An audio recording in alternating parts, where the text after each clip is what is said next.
지난주에 우리는 이 모압과 암몬 그리고 마온 세 연합군이 이스라엘 백성들을 침공한 이 전쟁에 관한 말씀을 함께 나눈 바가 있습니다.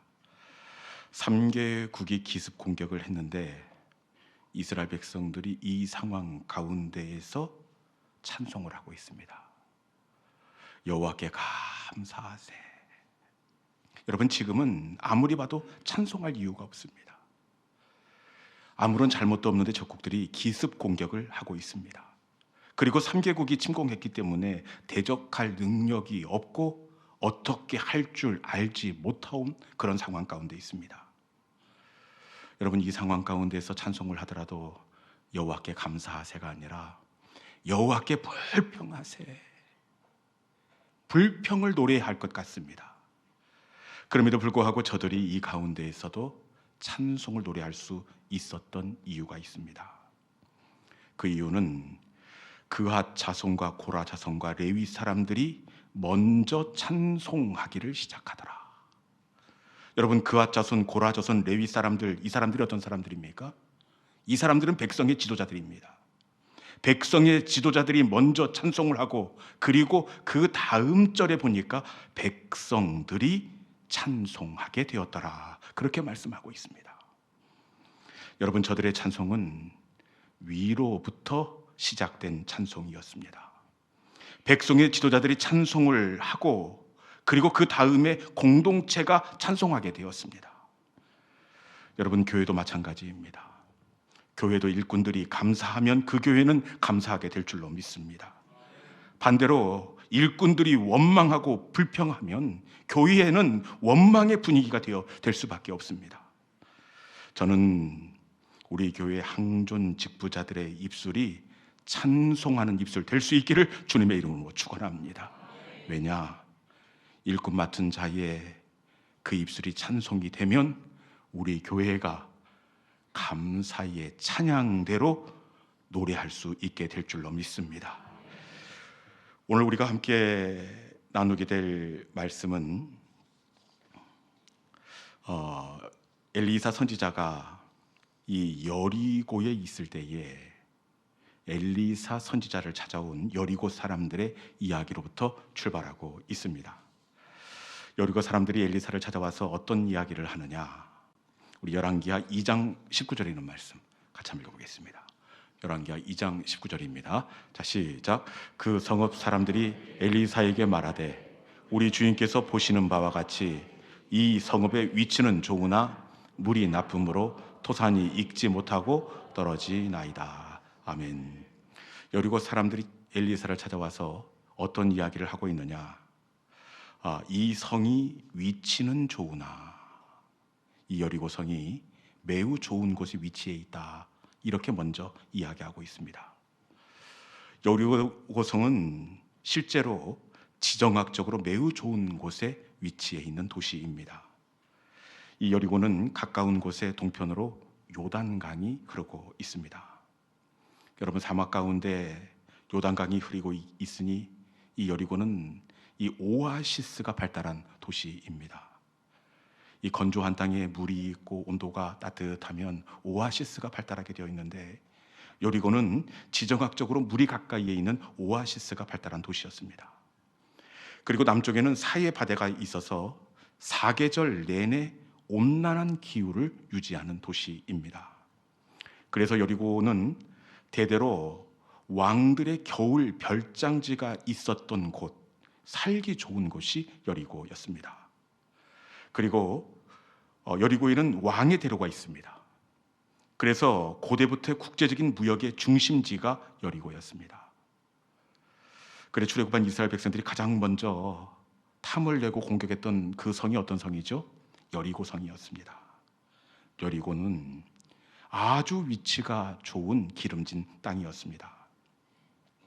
그런데 이 좋은 위치에 있는 땅이지만 이어지는 말씀에 보니까 어떻게 저들이 이야기하고 있습니까? 말씀에 보니까 여리고는 위치가 좋지만 물이 나쁨으로 토산이 익지 못하고 떨어지나이다. 여리고는 기후도 좋고 위치도 좋지만 이 토산이 익지 못하고 떨어지나이다. 원문에는 잘 되어지다가 익기 직전에 떨어지나이다. 이게 바로 여리고입니다. 꽃이 피고 열매가 달리고 잘 자라나다가 열매를 거두기 직전, 익기 직전에 그 열매가 결실하지 못하고 떨어지는 땅, 이곳이 바로 여리고입니다. 여러분, 익기 직전에 떨어졌으니 얼마나 아깝고 억울하겠습니까? 차라리 처음부터 잘못되었다면 기대도 안 했을 것입니다. 그런데 잎사귀도 무성하고 꽃도 달리고 열매도 있습니다. 그런데 익기 직전에 잘 자라던 것이 떨어지고 나면 정말 억울하고 감당하기가 쉽지 않습니다. 저도 익기 직전에 떨어져 본 적이 많은 사람입니다. 다진 목회를 나오기 위해서 여러 교회에 지원을 하는데 꼭 될 것 같습니다. 설교도 잘하고 면접도 잘 보고 이번에는 정말 익을 것 같은데 무슨 이유에서인지 청빙이 결정되지 못하였습니다. 이 문자를 받게 되면 여러분 얼마나 실망감과 섭섭함에 그 마음이 어렵던지요. 아니, 안 붙여주려면 처음부터 붙여주지 말 것이지. 꼭 될 것 같다가 마지막에 거절당하면 정말 마음이 아프고 힘듭니다. 익기 직전에 떨어지면 그 헛헛함과 실망감은 이루 말할 수가 없는데, 어떤 분은 이 자녀가 시험을 치는데 이번 시험에서는 꼭 붙을 것 같습니다. 밤잠 안 자고 정말 열심히 준비하고 시험도 비교적 잘 보았다고 아이가 장담을 합니다. 이번에는 통과할 줄 알았는데, 그런데 결과를 보니 아쉽게도 1점, 2점 차이로 떨어지고 말았습니다. 떨어지려면 큰 점수 차로 떨어져야 덜 속상할 터인데, 여러분, 익기 직전에 떨어지면 정말 마음이 섭섭한 법입니다. 그리고 어떤 분은 결혼한 지 오래되었다가 정말 어렵게 아이를 갖게 되었습니다. 이번에는 정말 임신에 성공한 줄 알았는데 아이가 자리 잡을 무렵 불현듯 유산하는 경우가 있는데, 여러분, 이럴 거면 차라리 생기지도 말아야지. 잔뜩 기대했다가 아이가 지어지면 그 헛헛함과 공허함을 이기는 데는 정말 마음이 어려운 법입니다. 또 어떤 분들은 사업을 하시는 중에 어렵게 수주하게 된 계약이 있어서 잔뜩 기대하고 준비를 하고 있는데 잘 될 것 같던 계약이 성사되기 직전에 알 수 없는 이유로 갑자기 파기되게 됩니다. 이러면 정말 그 낭패감은 이루 말할 수가 없습니다. 가장 아픈 것은 열매가 없는 것이 아니라 열매가 익기 직전에 떨어진 것입니다. 여리고가 지금 땅이 너무나 좋습니다. 그런데 익기 직전에 떨어지는 것이 문제입니다. 여러분, 저는 저와 여러분 가운데 올해는 찾아온 열매들이 온전히 연결어가는 추수의 기쁨을 맛보는 한 해가 될 수 있기를 주님의 이름으로 축원합니다. 그러면 어떻게 해야 온전히 익어가는 열매를 거두는 기쁨을 누릴 수가 있느냐? 여리고는 익기 직전에 떨어졌던 그 열매들이 어떻게 온전히 결실할 수 있는 땅이 되었느냐? 온전히 익어가는 기쁨을 거둘 수 있는 것은 그 비결은 문제의 근원을 정확하게 파악해야 합니다. 추수의 기쁨으로 이어지기 위해서는 이 문제의 근원을 정확하게 진단할 필요가 있습니다. 열왕기하 2장 21절에 있는 말씀 같이 한번 읽어보겠습니다. 열왕기하 2장 21절에 있는 말씀 같이 한번 읽어봅시다. 자, 시작. 엘리사가 물 근원으로 나아가서 소금을 그 가운데에 던지며 이르되 여호와의 말씀이 내가 이 물을 고쳤으니 이로부터 다시는 죽음이나 열매 맺지 못함이 없을지니라 하셨느니라 하니. 아멘. 지금 엘리사가 기한 전에 떨어지는 그 열매를 고치기 위하여 지금 방법을 강구하고 있습니다. 소금을 뿌리고 있습니다. 그런데 이 소금을 어디에다 뿌리고 있습니까? 말씀해 보니까 엘리사가 물 근원으로 나아가서 소금을 그 가운데에 던지며, 여러분, 지금 엘리사가 물 근원으로 나아가 소금을 뿌리고 있습니다. 이상하지 않습니까? 지금 물 근원에 소금을 뿌릴 것이 아니라 지금 문제가 뭡니까? 익기 직전에 기력이 다해 열매가 떨어지는 것입니다. 그렇게 물에 소금을 뿌리는 것이 아니라 소금을 뿌린다고 하더라도 기력이 다한 나무에 소금을 뿌려야 합니다. 그것도 아니면 나무가 건강하게 자라지 못하도록 도움을 주지 못하는 그 땅에다가 소금을 뿌려야 옳을 것 같습니다. 그런데 엘리사가 어떻게 하고 있습니까? 엘리사는 물 근원으로 올라가 소금을 뿌리고 있습니다. 엘리사가 물에 소금을 뿌린 이유가 있습니다. 그것은 열매가 떨어지는 이 근본 이유가 나무가 아니라 물에 있다는 것을 알았기 때문입니다.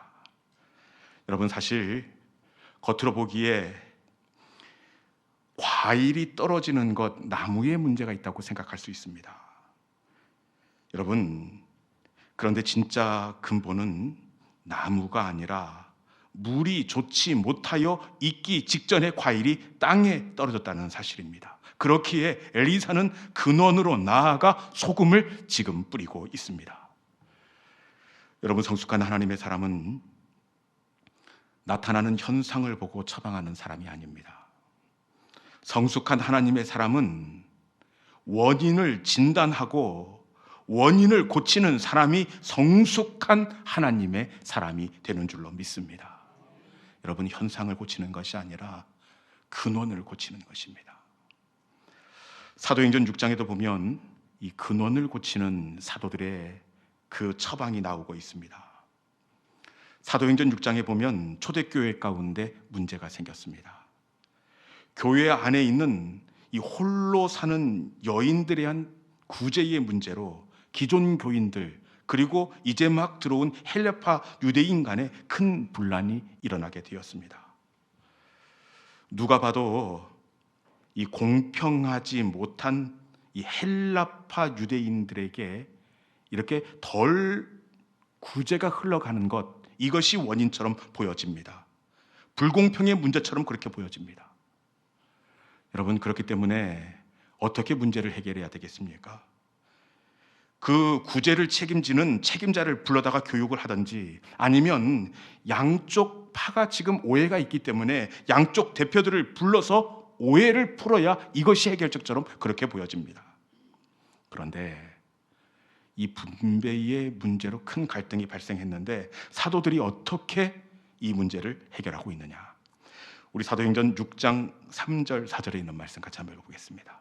사도행전 6장 3절 4절입니다. 자, 시작. 형제들아, 너희 가운데서 성령과 지혜가 충만하여 칭찬받는 사람 7을 택하라. 우리가 이 일을 그들에게 맡기고, 4절 시작. 우리는 오로지 기도하는 일과 말씀 사역에 힘쓰리라 하니. 아멘. 분배의 문제처럼 보여지는데 지금 사도들이 어떻게 하고 있습니까? 사도들은 느닷없이 7 집사 7 일꾼을 세웁니다. 그리고 우리는 기도와 말씀 사역에 전무하리라. 여러분, 누가 봐도 갈등을 해결하고 누가 봐도 책임자를 불러다가 재발 방지를 약속해야 할 것 같습니다. 그런데 사도들은 7 집사를 세우고 자기들은 기도하는 일과 말씀 사역에 전무하기로 결정을 합니다. 왜 이렇게 결정을 했느냐? 그것은 사도들이 알았기 때문입니다. 초대교회에 불거진 이 분배의 문제는 이 문제의 근원이 아니라 이 갈등은 문제의 현상임을 알았습니다. 사도들은 문제의 근원이 성도가 많아지면서 본연의 사명인 기도와 말씀을 하는 것을 등한히 하고 공개하는 일에 치중할 때에 말씀과 기도가 공동체 가운데 흘러가지 않을 때에 별것 아닌 것 가지고 섭섭해지고 별것 아닌 것 가지고 다툼이 일어나게 된 것을 알았던 겁니다. 사도들은 근원으로 돌아갔습니다. 문제의 근원을 만졌습니다. 말씀과 기도에 전무하게 되었습니다. 여러분, 해결은 현상을 고치는 것이 아니라 근원을 만지는 것이 되는 줄로 믿습니다. 사도들이 근원을 만질 때 어떻게 되었느냐? 사도행전 초대교회의 갈등의 결론인데, 하나님의 말씀이 점점 왕성하여 제자의 수가 심히 많아지고 제사장의 무리도 이 도에 복종하니라. 아멘. 초대교회가 말씀과 기도의 근원으로 돌아갔습니다. 그러자 갈등이 수습된 것은 물론 제자의 수가 심히 많아지고 제사장의 무리도 복음에 복종하게 되었습니다. 여러분, 회복은 현상이 아니라 근원으로 돌아가는 것이 되는 줄로 믿습니다. 여러분, 회복은 근원으로 돌아가는 겁니다. 여러분, 나오미가 모압 땅으로 이렇게 기근을 피해서 돌아갔습니다. 여러분, 그런데 이 나오미가 언제 회복되었느냐? 모압 땅에서 살려고 발버둥을 쳤지만 그러면 그럴수록 더 깊은 수렁으로 빠져들어갔습니다. 그런데 나오미 가정이 회복하게 된 그 첫걸음은 일어나 베들레헴으로 돌아가자. 다시 그 근본이었던 믿음의 땅, 약속의 땅 베들레헴으로 올라가는 것이었습니다. 베들레헴으로 올라갈 때에, 그 문제의 근본으로 돌아갈 때에 나오미는 다시 소망의 가정이 될 수 있었습니다. 회복은 드러나는 현상에 집중하는 것이 아니라 근본으로 돌아가는 것이 되는 줄로 믿습니다. 엘리사는 문제의 근원으로 나아갔습니다. 그리고 물 근원에 소금을 뿌립니다. 소금을 뿌리자 어떻게 되었느냐? 우리 본문 22절에 있는 말씀 한번 성경책을 가져가 같이 읽어볼까요? 자, 본문 22절입니다. 자, 시작. 그 물이 엘리사가 한 말과 같이 고쳐져서 오늘에 이르렀더라. 아멘. 엘리사가 근원에 소금을 뿌리자 참 신기하게도 물이 고쳐지게 되었고 토산이 다시는 기한전에 떨어지지 않게 되었습니다. 이 소금을 물 근원에 뿌릴 때에 문제가 해결되었습니다. 이런 소금 있으면 저도 한 포대 사고 여러분도 한 포대씩 드리고 싶은데, 여러분, 표면적으로 보면 소금이 물을 고치고 나무를 고친 것처럼 그렇게 보여집니다. 여러분, 그런데 소금이 고친 것이 아닙니다. 그렇다고 엘리야가 그 소금을 던졌기에 엘리야가 고친 것도 아닙니다. 어떻게 그 근원이 고쳐지게 되었느냐? 21절 말씀 말미에 보니까 중반부터 어떻게 되어 있습니까? 여호와의 말씀이 내가 이 물을 고쳤으니. 여호와의 말씀이 내가 이 물을 고쳤으니. 여러분, 무엇이 문제의 근원을 고쳤습니까? 내가 이 물을 고쳤으니. 소금도 엘리사도 아닌 내가 이 물을 고쳤으니. 여러분, 하나님이 고치신 줄로 믿습니다. 이 밤 우리의 문제의 근원을 고치시는 건 역시 여러분, 하나님이 고치시게 될 줄로 믿습니다. 우리가 할 일은 하나님의 긍휼과 하나님의 약속의 말씀을 붙잡고 우리의 문제의 근원에 기도의 소금을 던지는 것입니다. 여러분의 문제의 근원은 어디입니까? 그곳으로 나아가 이 저녁 기도의 소금을 던질 수 있기를 축원합니다. 기도의 소금을 던질 때에 열매 맺지 못함이 없으리라. 우리 가운데 있기 전에 떨어지는 아픔이 수확의 기쁨으로 추수의 찬송으로 다시 새로워지게 될 줄로 믿습니다. 이 밤 우리 문제의 근원으로 나아가 말씀에 순종하여 기도의 소금을 던지는 믿음의 성도들이 될 수 있기를 주님의 이름으로 축원합니다. 주신 말씀을 기억하면서 이 시간 우리 찬송을 우리의 기도로 하나님 앞에 올려드리면서 우리가 기도하며 나아가도록 하겠습니다. 여러분, 그 땅을 고친 것은 엘리사도 아니고 소금도 아니고 내가 그 땅을 고치리라 하나님께서 고치시는 것입니다. 여러분, 우리가 할 일은 말씀에 순종하여 우리 문제의 근원에 예수 그리스도의 이름을 던지고 기도의 소금을 던지는 것입니다. 이 시간에 우리의 문제의 근원에 기도의 소금이 들어갈 때에 아쉽게도 이글 무렵에 떨어졌던 우리의 열매가 다시 기력을 회복하게 되고 추수하는 기쁨을 회복하게 될 줄로 믿습니다.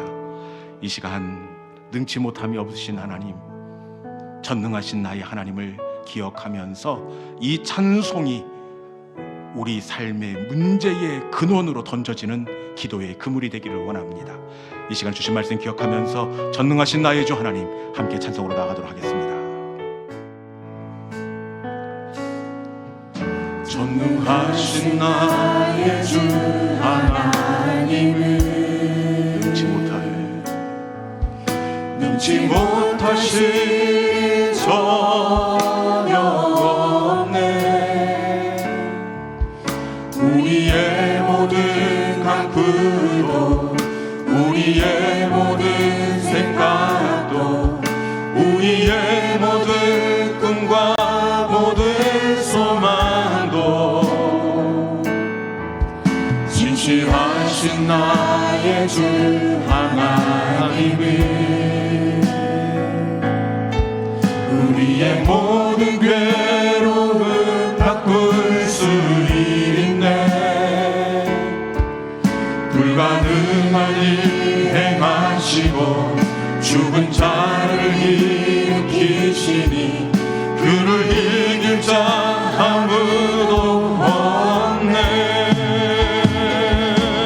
주의 말씀 의지하여 깊은 곳에 금을 던져 오늘 그가 놀라운 일을 이루시는 것 보라. 주의 말씀 의지하여 믿음으로 금을 던져 믿는 자에게 눈치 못함. 다시 한번 할까요? 전능하신 나의 주 하나님은 능치 못하실 전혀 없네.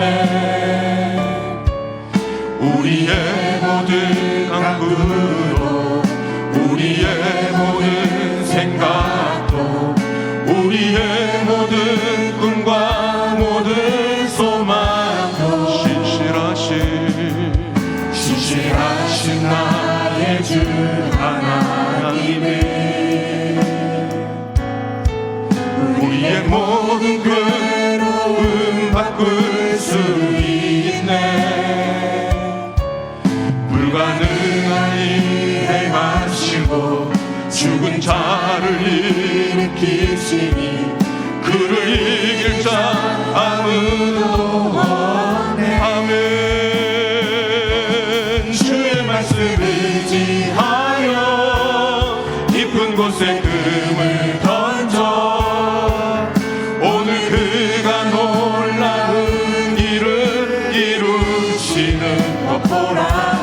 주의 말씀 의지하여 믿음으로 금을 던져 믿는 자에게 능치 못함. 주의 말씀 의지하여 깊은 곳에 금을 던져 오늘 그가 놀라운 일을 이루시는 것 보라. 주의 말씀 의지하여 믿음으로 금을 던져 믿는 자에게 능치 못함.